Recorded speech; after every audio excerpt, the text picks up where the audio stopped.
जय श्री राम। आपका हमारे चैनल भविष्य मार्गदर्शन में स्वागत है।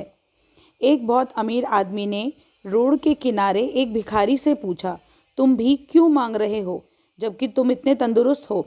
भिखारी ने जवाब दिया, मेरे पास महीनों से कोई काम नहीं है। अगर आप मुझे कोई नौकरी दे दें तो मैं अभी से भीख मांगना छोड़ दूंगा। अमीर मुस्कुराया और कहा, मैं तुम्हें कोई नौकरी तो नहीं दे सकता, लेकिन मेरे पास इससे भी अच्छा कुछ है। क्यों नहीं तुम मेरे बिजनेस में पार्टनर बन जाओ? भिखारी को उसके कहे पर यकीन नहीं हुआ। आप क्या कह रहे हैं? क्या ऐसा मुमकिन है? हाँ, मेरे पास एक चावल का प्लांट है। तुम चावल बाजार में सप्लाई करो और जो भी मुनाफा होगा उसे हम महीने के अंत में आपस में बांट लेंगे। भिखारी की आंखों से खुशी के आंसू निकल पड़े।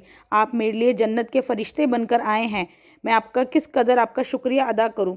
फिर वह अचानक चुप हो गया और कहा, हम मुनाफे को कैसे बांटेंगे? क्या मैं 20% और आप 80% लेंगे, या मैं 10% और आप 90% लेंगे? जो भी हो, मैं तैयार हूँ और बहुत खुश हूँ। अमीर आदमी ने बड़े प्यार से उसके सर पर हाथ रखा।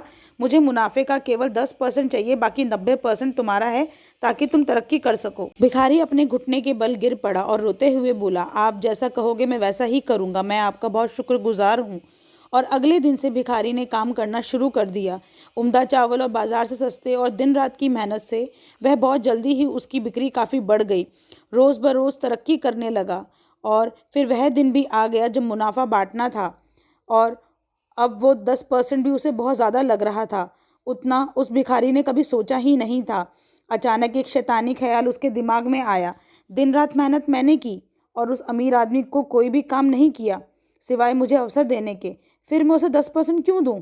वह तो इसका बिल्कुल भी हकदार नहीं है।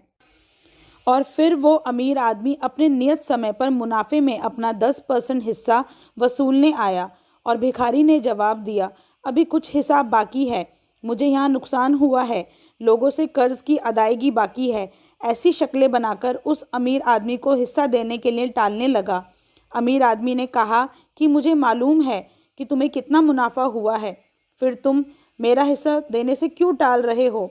भिखारी ने तुरंत जवाब दिया, तुम इस मुनाफे के हकदार नहीं हो, क्योंकि सारी मेहनत तो मैंने की है। अब सोचिए, अगर वो अमीर आदमी हम होते और भिखारी से जवाब सुनते तो हम क्या करते? ठीक उसी तरह भगवान ने हमें ज़िंदगी दी, हाथ पैर आँख कान दिमाग दिया, समझ बूझ दी, बोलने की ज़ुबान दी, जज्बात दिए। हमें याद रखना चाहिए कि दिन के 24 घंटे में से 10% भगवान का हक है। हमें इसे राज़ी खुशी भगवान के नाम सिमरन में अदा करना चाहिए। अपनी इनकम से 10% निकाल कर अच्छे कामों में लगाना चाहिए और भगवान का शुक्रिया अदा करना चाहिए जिसने हमें ज़िंदगी दी, सुख दिए। है आपको हमारा ये वीडियो अच्छा लगा हो, ऐसे ही वीडियोस देखने के लिए हमारे चैनल को लाइक शेयर व सब्सक्राइब करें। जय श्री राम। जय श्री राम। आपका हमारे चैनल भविष्य मार्गदर्शन में स्वागत है। एक बहुत अमीर आदमी ने